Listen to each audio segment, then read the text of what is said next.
So far so good. പാകിസ്ഥാൻ്റെ ആവനാഴിയുള്ള വജ്രായുധങ്ങളായ JF-17, F-16, Iranian Chinese drones എല്ലാം ഇരിഞ്ഞടങ്ങി. Worlds best എന്ന് Pakistan army അവകാശപ്പെട്ട ആയുധങ്ങളെല്ലാം തകർന്നു. ഇന്ത്യ തകർത്തു. ഇനിയെല്ലാം ചടങ്ങുകൾ മാത്രം. അഫ്ഗാനിസ്ഥാൻ ഒരിക്കലും ഡ്യൂറൻ ലൈൻ അവരുടെ പാകിസ്ഥാനുമായിട്ടുള്ള അതിർത്തിയായി അംഗീകരിക്കില്ല. അതുകൊണ്ട് ഖൈബർ പഖ്തൂൺ ഇനി അഫ്ഗാനിസ്ഥാൻ്റെ കയ്യിലേക്ക് പോകും.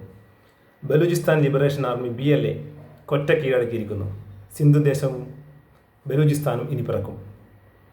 POK ഗിൽജിത് ബൽഗിസ്ഥാൻ ഇനി ഇന്ത്യ കയ്യിലേക്ക് വരും.